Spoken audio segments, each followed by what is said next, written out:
My husband tried to end my life and stage it as a suicide, so I faked my death and vanished. My name is Amber, and I'm standing in the parking lot of a grocery store in a town 300 miles from where I once lived, staring at a man I never expected to see again. My hands shake so badly that I drop my keys. They strike the pavement with a sharp metallic clink that sounds far too loud. Everything feels amplified right now. My heartbeat, the traffic on the nearby highway, his voice saying my name. Amber, please, just hear me out. I should run. Every instinct tells me to run, but my legs won't move. I'm frozen, staring at Marcus, my husband, ex-husband, or whatever he is now, and all I can think about is the last time I saw him. The night he shoved me toward the edge of our balcony and told me it would all be over soon. That was 3 years ago. How did you find me? I whisper. He steps closer. He looks older. Fine lines circle his eyes. His hair is grayer at the temples. It took a long time, he says, but I had to find you. The kids don't... I raise my hand. Don't you dare talk about them. They miss you, he says. Emma asks about you every day. Tyler drew a picture of you last week and hung it on his wall. Hearing their names feels like a knife twisting in my chest. Emma is 8 now. Tyler is 6. I left when Emma was 5 and Tyler was 3. I've missed birthdays, first days of school, lost teeth, bedtime stories. I left because I wanted to survive for them someday, even if I couldn't be with them then. Let me go back. Let me explain how this began, because I know what you're thinking. No one fakes their death and leaves their children unless something truly terrible happened. You're right. Marcus and I met in college. He was charismatic, ambitious, the kind of man who could command a room. I was a junior studying psychology. He was earning his MBA. We married 2 years after graduation. For a while, life was good. Very good. He took me to upscale restaurants, surprised me with flowers, told me I was the most beautiful woman in the world. His parents adored me. Mine believed he was the ideal son-in-law. To everyone around us, we were the perfect couple. Then Emma was born, and something changed. Marcus grew controlling. He wanted to know where I was at all times, who I spoke to, what I spent money on. He opened a joint bank account and insisted I close my personal one. Married people share everything, he said. At first, I mistook it for devotion. He said it was because he loved me deeply. I assumed it was stress from becoming new parents. I made excuses. I told myself he was just protective. My friend Jessica was the first to notice something was wrong. We'd been close since high school. She visited when Emma was about 6 months old. Amber, does Marcus always check your phone like that? She asked after he picked up my cell and scrolled through my messages while I made coffee. He's just making sure I'm not missing anything important, I said. Jessica studied me carefully. That's not normal. But I didn't listen. I was exhausted, overwhelmed. I convinced myself she was exaggerating. By the time Tyler was born, Marcus had distanced me from most of my friends, including Jessica.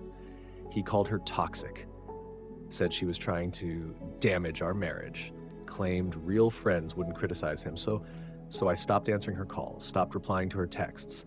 Eventually, she stopped trying. My family lived in Arizona. We were in Chicago, and Marcus always had a reason we couldn't visit. Too expensive, too busy with work, the kids were too young. We needed to save. When my mom suggested visiting us instead, Marcus said our apartment was too small. Hosting guests would stress me out. There wasn't enough room. Looking back, I see how deliberately he isolated me from anyone who might have helped. But when it unfolds slowly over years, you don't recognize the pattern. You only see isolated incidents that seem reasonable on their own. The physical abuse began subtly, a grip that was too tight, a shove during an argument. Then it escalated, a slap, a push that sent me into a wall. He always apologized, promised it wouldn't happen again, blamed stress, blamed me, blamed anything but himself. The first time he truly hit me was on Tyler's first birthday. I had arranged a small party, just us and a few neighbors with children. Marcus came home from work and was instantly angry. "Why are all these people in my house?" he demanded. "It's Tyler's birthday party," I said. "I told you last week." "No, you didn't." I had reminded him 3 times. But arguing would only escalate things, so I apologized, said I must have forgotten to mention it. Promised to end it early. He was already furious. After the guests left and the kids were asleep, he cornered me in the kitchen. "You embarrassed me," he said. "You made it look like I forgot my own son's birthday." I'm sorry, I said. I should have reminded you this morning. You should have canceled it, he replied. Then he struck me across the face, hard enough that my head snapped to the side, and I tasted blood where my teeth cut into my cheek. I stood there in shock. He had grabbed me before, pushed me, but he had never actually hit me. Look what you made me do, he said, then walked away. I should have left that night. But where would I go with 2 children? How would I support them? Marcus controlled all our finances. I didn't work. He had persuaded me to stay home with Emma and Tyler, saying it was better for them. So I stayed, and it worsened. He began telling others I was unstable, that I struggled with motherhood, that I was depressed. He mentioned it at dinner parties, at family gatherings, always sounding concerned. Amber's been having a hard time, he'd say. I'm trying to support her, but it's challenging. He ensured everyone saw him as the devoted husband coping with a troubled wife. At home, the abuse continued. Once he pushed me down the stairs and told the ER staff I had tripped carrying laundry. They believed him. The bruises on my arms, finger-shaped marks, went unquestioned. I started secretly planning to leave. I opened a bank account at another bank and transferred small amounts, $20 here, $50 there. Nothing noticeable. I contacted a domestic violence hotline. They gave me resources and advised me to pack a bag. I packed essentials for me and the kids, clothes, documents, a few toys, and hid it in the back of my closet under old winter coats. I was careful, very careful, but not careful enough. One night, 3 years ago, Marcus came home late. He had been drinking. I could smell it immediately. He paced the living room while I tried to get the kids ready for bed. We need to talk, he said. I told him we could talk after I tucked them in. Instead, he grabbed my arm and dragged me toward the balcony. We lived on the 8th floor. I know what you've been doing, he said. My blood ran cold. I don't know what you mean. The bank account. The bag in your closet. Did you really think I wouldn't find out? He had gone through my belongings, my emails, probably for weeks. He pushed me against the balcony railing. The metal pressed into my back. The parking lot below looked impossibly far away. You're not leaving me, he said. You're not taking my kids. That's when I understood. He was going to push me, make it look like I jumped. He had already prepared the story, telling people I was depressed, unstable. Marcus, please, I said. Think about Emma and Tyler. I am thinking about them, he replied. They deserve better than a mother who abandoned them. He had already written the narrative in his mind. If I died, it would be my fault. He pressed harder. I felt myself tipping backward. The night air was cold against my face. I saw the stars and thought this might be the last thing I ever see. Then Emma called from inside the apartment. Mommy. Marcus froze. His grip loosened, just for a second. It was enough. I shoved him and ran inside. I grabbed Emma, told her to get Tyler, and locked us in the kids' bedroom. I called 911. By the time police arrived, Marcus was composed. He told them I was having a mental health crisis, that I'd been acting erratically, that I had threatened to hurt myself and he was trying to calm me down. He was calm, successful, persuasive. They believed him. They looked at me with sympathy and suggested counseling. They didn't arrest him. They didn't file a report. One officer quietly told me, "Ma'am, if you're thinking of hurting yourself, there are resources." I tried to explain the truth, but I saw in his eyes that he didn't believe me. Make it look like I'd been crying when I wrote it. Then I hiked to Overlook Point, a cliff that drops 200 feet to the river below. I removed my wedding ring and placed it on a rock near the edge, along with a scarf Marcus had given me for Christmas. That was Rachel's suggestion. You need to leave something personal, she'd said. Something that suggests you stood there for a while, thinking. After that, I took a trail down the backside of the mountain, one not marked on the official park map. Rachel was waiting in a parking area 2 miles away. When I reached her car, I broke down and started sobbing. She let me cry for a few minutes, then handed me water and a change of clothes. We need to go, she said calmly. We'll deal with the emotions later. Right now, we focus on getting you safe. She drove me to Millfield, Montana. Population 3,000, the kind of town where people respect privacy and don't ask many questions. She had already arranged everything. A room for rent in a house owned by an older woman named Dorothy, and a job at a diner called Rosie's that would pay me under the table until I could secure proper documents.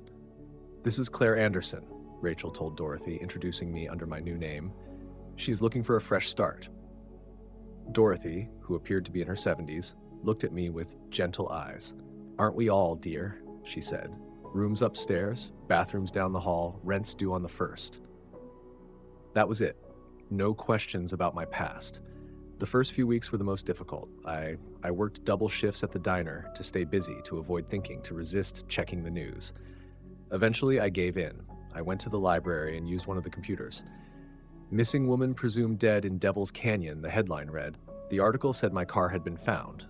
The note, "My belongings." Search and rescue teams had looked for 5 days but found nothing. The river's current was strong. They believed I had been carried miles downstream. Marcus had given an interview. There was a photo of him holding Emma and Tyler. He looked devastated. "Amber was struggling," he said in the article. "I tried to get her help. I wish I'd done more." He had started a GoFundMe for mental health awareness. It had already raised $30,000. I closed the browser and walked back to Dorothy's house in a daze. That night, I cried until I could barely breathe, for Emma and Tyler, for the life I had left behind, and because I knew I had made the most painful decision of my life without knowing if it was the right one. The months that followed felt unreal. I was alive, but not truly living. I followed a routine. Wake up, work, come home, sleep, repeat. Dorothy didn't pry, but she showed quiet kindness. She left tea outside my door. Sometimes she invited me to watch game shows in the evening. I always accepted. Sitting alone with my thoughts was worse. Rachel called every few weeks from different burner phones. We kept conversations short, just enough for her to check on me. "Are you eating?" she'd ask. "Yes." "Sleeping?" "Not really." "It gets easier," she'd say. "I promise. It doesn't feel like it now, but it will." 6 months after I disappeared, Rachel called with news. "I found a way to get the videos to the kids," she said. "I know you wanted to wait until they were older, but the option is there." "How?" "I have a contact who can deliver them anonymously to Emma's school counselor. The counselor could share them in a safe setting." I thought about it for days. Would knowing the truth help them, or cause more harm? In the end, I chose to wait. They were too young. Tyler wouldn't understand. Emma was only 5. How do you explain to a 5-year-old that her mother had to fake her death? "Hold on to them," I told Rachel. "We'll know when it's time." A year passed, then 2. I built something close to a life in Millfield. I was promoted to manager at the diner. I made friends with regular customers. On my days off, I volunteered at the local animal shelter. Dorothy and I grew close. She told me about her late husband and about her daughter in Seattle who rarely called. "Everyone's running from something, Claire," she said one evening. "The real question is what you're running toward." I sent money when I could. Rachel had set up a trust fund for Emma and Tyler that couldn't be traced back to me. It wasn't much, a few $100s each month, but it was something. On their birthdays, I wrote letters I couldn't send. I described my day, the town I lived in, how much I missed them and loved them. I kept the letters in a box under my bed. Maybe one day I'd give them to my children, maybe not. Writing them helped me feel connected.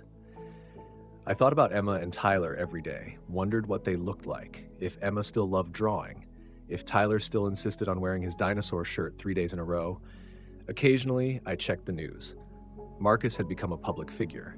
He turned my death into a campaign. He spoke at events about mental health. He appeared on podcasts. He even wrote an opinion piece for a major newspaper. Every time I saw his face, I felt sick. He was benefiting from building a reputation on my suffering. But I couldn't challenge him. I was officially dead, and I needed to remain that way to stay safe. 3 years after I disappeared, I was working the lunch shift at the diner when a man walked in. He sat at the counter and ordered coffee and pie. Something about him unsettled me, the way he watched, the way his eyes followed me. "You look familiar," he said when I brought his check. "I get that a lot," I replied, my heart pounding. He left a large tip and a business card. "If you remember where we met, give me a call." After he left, I looked at the card. James Chen, private investigator. My hands began to shake. That night, I called Rachel from a payphone outside a gas station. "Someone knows," I said. A private investigator came into the diner. "Did he say who hired him?" "No, but who else would it be?" "Okay," Rachel said. "Don't panic. Did you talk much?" Just took his order. He said I looked familiar. He's fishing. They often say that, but we need to be cautious. Can you stay out of sight for a few days? I have to work. Call in sick. Don't go anywhere you don't need to. I'll look into it. I barely left my room for 3 days. Dorothy noticed. You feeling all right, dear? She asked, bringing soup. Just a cold, I said. On the 4th day, Rachel called. It's Marcus, she said. He hired a team of investigators 6 months ago. They've been tracking every woman matching your description across 5 states. What do I do? You could run again, she said. Or we consider confronting this. It's been 3 years. You have evidence. You have my testimony. You have the videos. Maybe it's time to come back. I can't, I said. He'll destroy me. He'll take the kids. Kill you? She asked. He's a public figure now. He won't. You understand that, right? Jennifer says. Your life will never be the same. It isn't the same now, I reply. At least this way my children will know the truth. What about legal consequences? She asks. You filed a false report. You left your kids. There could be charges. I'm prepared to face that, I say, as long as Emma and Tyler understand I didn't leave because I stopped loving them, as long as they know the truth about their father. And Marcus, Jennifer continues, he's going to fight this. He has money, influence, a platform. He'll say you're lying, that you're unstable, that this is a breakdown. Let him try, I answer, surprised by how steady I sound. The evidence stands on its own. She asks if I have anything else to support my account. There's one more thing, I say. I take out a burner phone I bought the day before and play the video Marcus recorded in the parking lot. In it, he clearly threatens me, gives me 24 hours to return, or he'll go to the police. He says he has people watching me. Jennifer's eyes widen. He recorded himself threatening you? He probably thought he could edit it, I explain. But I recorded it too, from my phone in my pocket. You can hear everything. She leans forward. Amber, this is significant.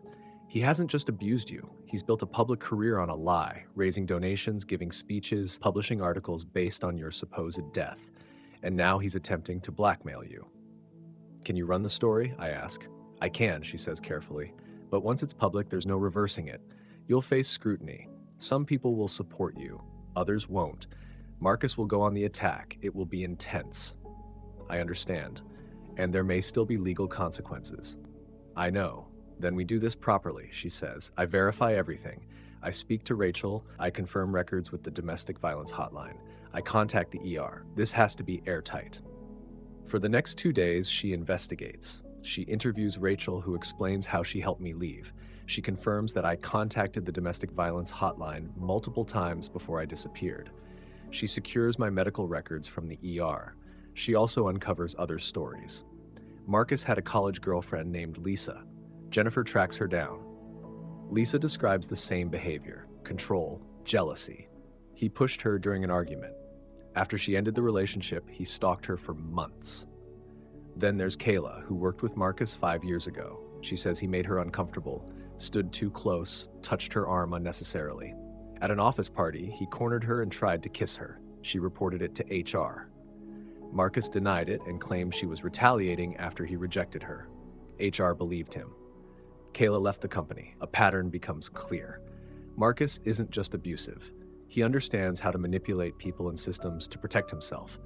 Jennifer compiles everything into a detailed report. Before publishing, she gives me one final opportunity to reconsider. Once this airs, there's no turning back, she says. I'm ready. The story airs on a Thursday evening during prime time. The headline reads, Missing Mother Reveals She Faked Death to Escape Abuse by Husband Who Now Runs Foundation in Her Name. Jennifer presents a full segment. She shares clips from my interview, plays parts of the recording where Marcus threatens me, and interviews Rachel, Lisa, and Kayla. She lays out the documentation clearly. The response is immediate. Within an hour, the story trends online. People share it widely, adding their own experiences with domestic violence. Some express empathy. They understand why I made the decision I did. They recognize Marcus's behavior. Others criticize me, saying I abandoned my children and should have followed legal procedures. They argue that faking my death was wrong regardless of circumstances. Marcus responds quickly. He releases a statement denying all allegations. He claims I'm mentally ill and in need of help. He says he spent 3 years mourning his wife and supporting his children through their loss, only to discover I'm alive and spreading false accusations. But the recording undermines his statement. People can hear his threats. His tone is controlled and deliberate. His foundation is immediately investigated. Donors begin asking where the money went and how much he personally benefited. The following day, his employer places him on administrative leave pending investigation. By the third day, national outlets are covering the story. I'm asked to give interviews. With Jennifer's guidance, I agree to a few. I explain that I didn't want to leave my children. I wanted to survive, I say in one interview. I wanted to be alive for them someday. Public opinion gradually shifts. Domestic violence advocates speak out about how difficult it can be to leave abusive relationships and how systems often fail victims. They acknowledge that desperate circumstances sometimes lead to extreme decisions. Still, I know I'm not free from consequences. The police request to speak with me.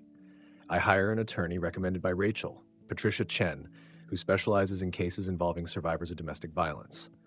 You'll likely be charged, Patricia says directly, fraud related to the false death, possibly filing a false report, but will argue that you acted out of fear for your life and lacked safe alternatives. We'll seek leniency. 5 days after the story airs, I turn myself in. I'm charged with insurance fraud. Marcus had collected on a life insurance policy and filing a false report. At the bail hearing, the prosecutor argues that I'm a flight risk, pointing out that I successfully disappeared once before. Patricia counters that I came forward voluntarily and pose no danger. The judge sets bail at $50,000. Rachel posts it. I'm released with an ankle monitor and ordered to remain in the state. Meanwhile, Marcus faces his own legal issues. Investigators reviewing his foundation uncover financial irregularities. Donation funds were used for personal expenses, dinners, clothing, a new car. The district attorney begins examining assault allegations. Lisa and Kayla provide statements. Rachel offers a detailed account of what I told her. Some charges related to physical abuse can't move forward due to the statute of limitations. However, the recorded parking lot conversation changes things. By threatening me to keep silent, Marcus committed extortion and blackmail. 2 weeks after my interview airs, he is arrested. Headlines shift quickly. Grief advocate charged with extorting wife he claimed was dead. Marcus posts bail, but his reputation collapses. His law firm terminates him. Friends distance themselves. His foundation shuts down. Emma and Tyler are temporarily placed with my parents in Arizona while proceedings continue. My parents fly out immediately. My mother calls me in tears. Why didn't you tell us? We would have helped. I was afraid, I tell her. I thought he would kill me. We'll get through this, she says. My parents hire an attorney to pursue custody, arguing that I acted out of desperation and need time to stabilize before the children return home. Child Protective Services conducts a full investigation. They interview me, Marcus, my parents, Rachel, and Dorothy. They speak with teachers and school counselors. The children's therapist is especially important. She has been working with Emma and Tyler since my disappearance. She testifies that Emma struggled deeply with the loss and that Tyler developed behavioral challenges. She recommends reunification in a structured therapeutic setting. The court process lasts months. My criminal case concludes first. Patricia negotiates a plea agreement. I plead guilty to filing a false report and insurance fraud. Considering the documented abuse, my lack of prior record, and the fact that I came forward, I received probation and community service, no jail time. The judge, a woman in her 60s, addresses me directly. Miss Mitchell, what you did was illegal. There are legal avenues for leaving an abusive relationship. She pauses. However, I recognize that those systems sometimes fail. I hope your story encourages safer solutions for others. I feel immense relief.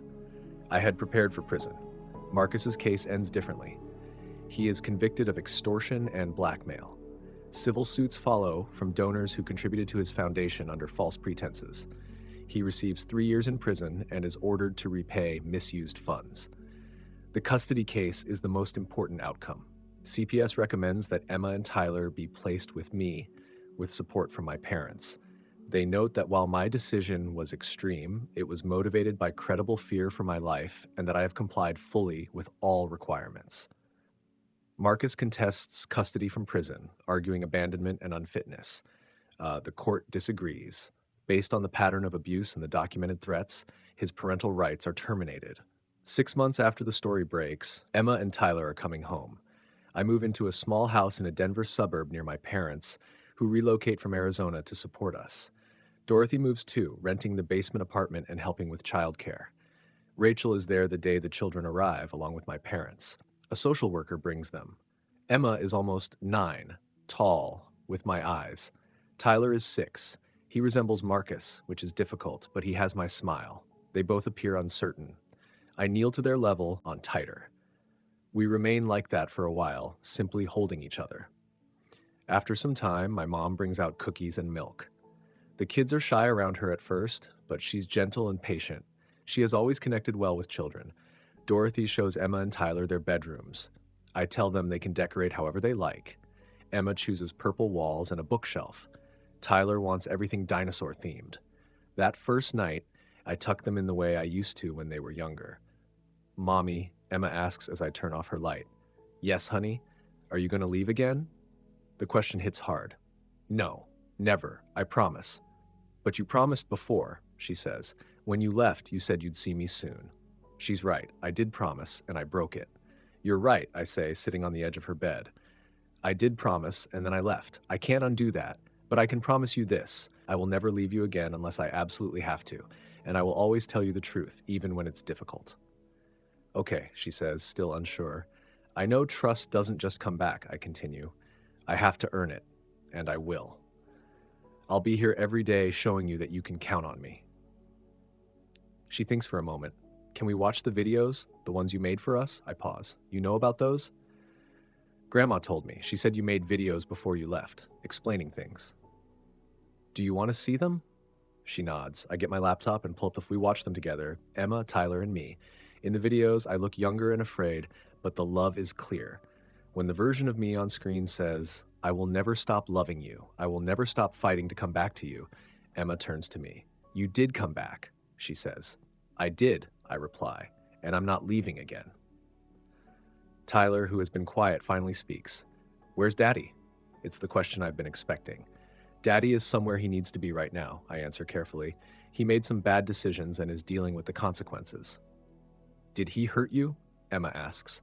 She has always been perceptive. I don't want to overwhelm them, but I won't lie. "Yes," I say simply. "He did. That's why I had to leave. I needed to be safe so I could come back to you." "Is he coming back?" Tyler asks softly. "No," I say firmly. "He can't. The court made sure of that. You're safe here. We all are."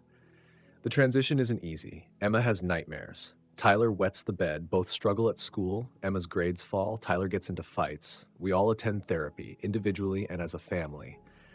Our therapist, Dr. Sandra Rodriguez, is steady and experienced. "This is normal," she tells me.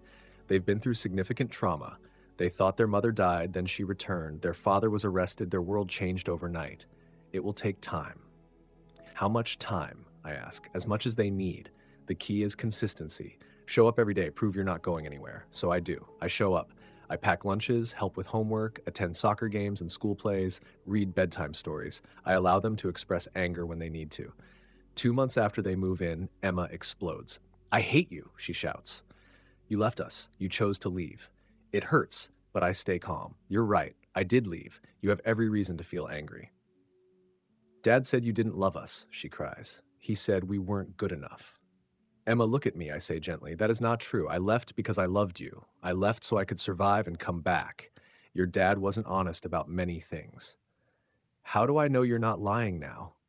It's a fair question, I admit. You don't know yet, but I'll keep telling the truth and keep showing up. Over time, you'll see. She cries, and I hold her until she calms down. Tyler struggles differently. He becomes withdrawn, then angry. One day he cuts up his new clothes with scissors. I find him sitting among the pieces, crying. "I wanted to see if you'd leave again," he says. "If you'd get mad and go." I sit beside him. "Tyler, I'm not leaving. You could break everything in this house, and I'd still stay. You can yell, ignore me, say you hate me. I'm still your mom. Moms don't give up." "But you did," he says. "You're right, I did, and I'll regret that forever. But I'm not giving up now, not ever again." He cries harder. I hold him until he falls asleep. The next morning, he helps clean up without being asked. Gradually, things improve. After 3 months, Emma sleeps through the night. After 6, Tyler's daily tantrums stop. A year later, Emma's grades recover. Tyler makes the soccer team. We still have difficult days, but the good ones begin to outweigh them. I start working as a counselor at a domestic violence shelter. The work matters. I help women create safety plans. When I share my story, they don't feel alone. Rachel visits often. The kids call her Aunt Rachel. Dorothy is like a grandmother, teaching Emma to knit and helping Tyler with science projects. My parents are nearby and involved. We are building a stable life. When Marcus is released from prison after 2 years for good behavior, I receive a notification. I brace myself, but nothing happens.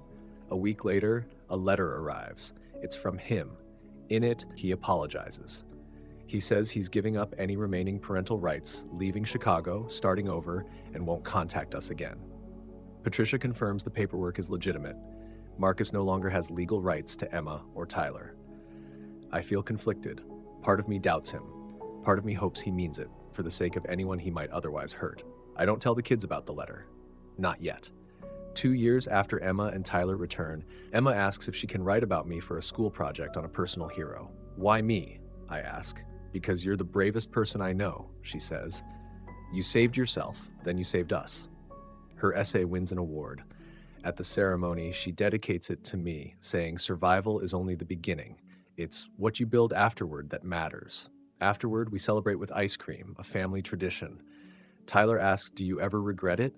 I regret that we lost time, I say. I regret the pain, but I don't regret choosing to survive. Surviving meant I could come back to you. 3 more years pass. Emma is 17, applying to colleges. Tyler is 13 and passionate about cooking. They are happy, active teenagers with ordinary problems. Marcus later requests to send letters through lawyers. With strict conditions, we allow occasional correspondence. Emma chooses not to respond. Tyler writes back sometimes. They decide what relationship, if any, they want. One day, Emma tells me she wants to study psychology, focusing on trauma and resilience. She wants to help kids who've been through difficult situations. You don't owe anyone your story, I tell her. I know, she says, but I want to help. She decides to attend the University of Denver so she can stay close to home. Life feels steady. Sunday pancakes, soccer practices, play rehearsals. Rachel eventually marries Michelle in a small fall ceremony in Colorado. Emma and Tyler are in the wedding. It's simple and heartfelt. At the reception, Emma toasts Rachel, thanking her for helping our family when we needed it most. As I look around at the people gathered, my children, my parents, Dorothy, Rachel, and Michelle, I feel something steady and lasting. Peace. Not a life without challenges, but one filled with love and stability. The story continues. Emma will leave for college, Tyler will finish high school, I'll keep working at the shelter. There will be setbacks and victories, ordinary days and meaningful ones. As the wedding reception ends, Emma hugs me. I used to be so angry, she says, but I understand now. You left so you could come back. Everything we have exists because you were brave enough to save yourself first. I love you, she says. I love you too, I reply. And in that moment, I know we are okay. Not just surviving, truly thriving.